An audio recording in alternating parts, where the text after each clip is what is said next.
દીધો કે બધા મહાપુરુષોને મારા વંદન છે અને નીચે સભા બેઠી છે એ સભાને પણ હું વંદન કરું છું કે સભામાં લગી ઓછી સભા દેખાય છે કેમ કે વાતાવરણ વરસાદનું એવું હતું એટલે સંતો લગાડો ઓછા દેખાય છે કે સભા ભરી જાય તો આજનો જે પાવન પ્રસંગ આપણા જે લાડીલા એવા પોતાના અંતરમાં વસી રહેલા એવા ડાહાળ બાપુએ જે એમની નામની કમાઈ કરી પોતાના પરમધામમાં પધારી અને જે પાછળ મૂડી મૂકતા જે છે અને એ સત્સંગનો લાભ આપણે બધા આજે લઈ રહ્યા છે એ બધાને લાખો વાર ધન્યવાદ છે.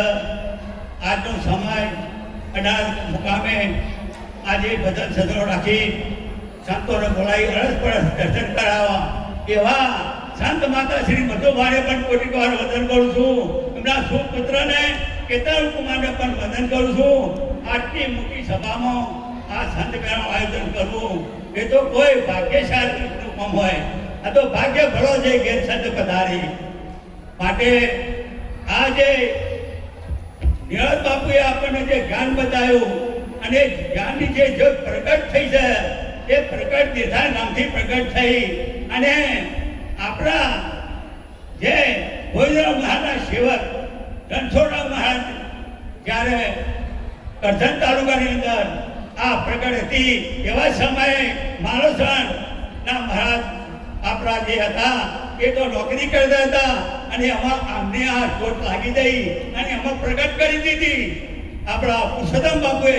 કે પુરુષોત્તમ બાપુએ જોત લઈ માણસો ગામમાં આવ્યા ગામો આ ગામ આવી અને આ જ્યોતો પ્રકાશ કરનાર સૌ પ્રથમ કારો મહારાજ કે બાજુની બાગ આપી પછી વિદ્રોહમાં મહેનો બાપુને પ્રગટ કરી પછી બાબુ નિવાસી જે સગનો મહારાજ પ્રગટ કરી આ બાજુ ધીરજમાં પલ્લાટી મહારાજ પ્રગટ કરી એવા એવા જે કાળોદરમાં વજીરભાઈ એવા બે વજીરભાઈ જે કે નૂરભાઈ એવા ત્રણ કાળોદરમાં એના નજીકમાં આવી ગોળો પ્રગટ કરી અને દેરપમાં ગંગારામ અને અંબારામ મહારાજમાં એમણે પણ તો આ જ્યોત પ્રગટ કરી આખા ગુજરાતભરમાં આ જ્યોતો પ્રકાશ આવ્યો એવા 11 સેવકો મારા અનુભવ છે અને એ અત્યારે ચાલ્યા જશે અને એ જ ગાદી ઉપર આપણા જે દેશવાની ગાદી ઉપર ઘણો તો નથુરામ મહારાજ એમના સેવક અર્જુન મહારાજ અર્જુનના બાબુરામના રતોરામ અને રતોરામના હતા રોહિત કુમાર.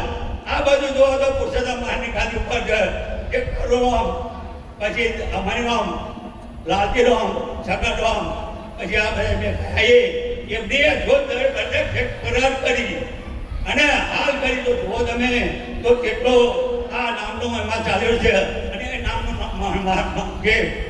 જે મહિમા છે એવા મહાપુરુષો ને જો પ્રગટ કરી જ્ઞાન કરી જગાડી તો એમને કેટલી કઠી એ વખતના સમયમાં આવા સાધન પણ નહોતો અને આવા જમવાના આવા દાળ શિરાવા વગર બધું બીજું નહોતું કોઈ પણ મહિમા કરતા હતા અને એમને કેટલી મહેનત કરી અને આ અજ્ઞાન જીવનમાં અંધકાર હતો એમને દૂર કરી દીધો. તો આવા પુરુષ ધન્યવાદ છે. અત્યારે હાલ આ ગાદી ચાલી રહી છે તો મહિનામે સોપાન આપ્યું જ્ઞાન અને એ જ્ઞાનનું દીપક આપણા ડાયરોને પ્રગટ કરી એમને પણ આ ગુજરાત ભરમાં ડંકો વગાડ્યો. આજે આપણે ગુણ કહી રહ્યા છીએ. જુઓ તો ખરા આ બાજુ જુઓ તો લાલજી મહારાજની ગાદી આ બાજુ જાય તો જે ઋષિ મહારાજ અંબાલાલ ચંદ્રાવાળા આપણે તો પકડી ઇતિહાસ વાડીરામમાંથી જે બાબુરામ પર પ્રગટ કરી છે બાજુ એવી અથમ જીવોનું તો આપણે કર્યું બાબુરામે તો અરે વાડીરામ મહારાજે આ બાજુ ધીરજ મહારાજના જે ગોવિંદરામ મહારાજ સાડોદામાં અને એમના હાલ ગાદી વારસે બજાવી રહ્યા છે પરશુરામ મહારાજ અને આ બાજુ ગાદી થઈ રહ્યા છે અમારા મહિનામાં બધો ચતુરામ સુરત પૂરણ મહારાજ અને એમના ઘણા સેવકોએ અમને નંકો વગાડી દીધો છે અને આ બધા આનંદ કાઢ્યો છે. એવો આનંદ તો કોઈ મળે એવું નહીં એવા મહાપુરુષો પ્રગટ થયા છે અને અમારા ગદાનંદ બાપુના જે પરશુરામ બાપુ એમને તો કોઈ વાત જ કરાય જેવી નથી એવી વાત કરી નહીં.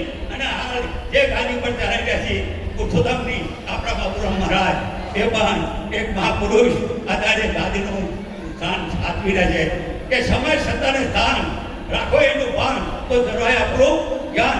તો આ જ્ઞાનના ધારા માટે વિવેકની જરૂર છે. વિવેક વગર કશું બનતું નથી.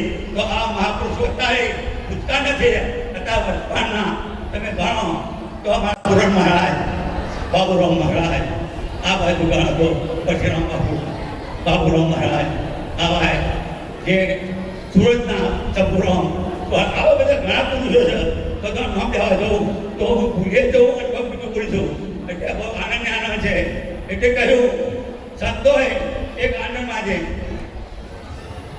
એક જ શબ્દ નહીં, એટલે મારી કઈ વાણી નહીં, બધા શબ્દ જોડો લગા વગાડજો મારા વાલા, મારી ગાનો બોલજો, હમણાં આદત બોલ્યો ત્યાં જોવાને આપે અખરી, આ સાંભળવાનું આપે કાન, આ જીભ બને ગુણગામ ભલું કર્યું ભગવાન. તો તમને જીભ આજે તો બોલજો ભગવાનનું ભજાય. અરે આજે ગુરુજી પધારે મારે ઘેર, આનંદ મારે ઓગણીએ.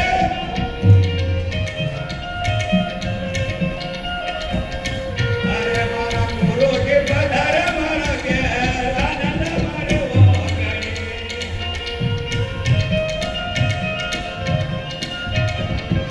અરે મારો વાગણિયા પાવન થાય, આનંદ મારે ઓગણીએ.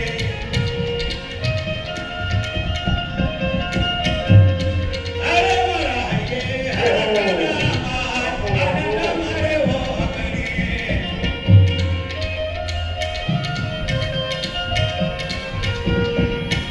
આજે આરાધ ગોમનાએ ગોલારે, હે ગુરુ નાય રોમનો તો આનંદ મારે ઓગણીએ.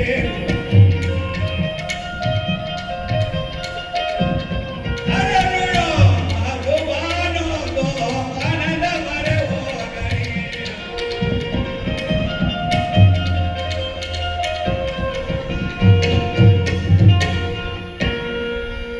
મને સત્સંગ તો ના આવડ્યું, પણ જે માણસ મોઢું બોલ્યો એ માની લેજો. આટલું કે માની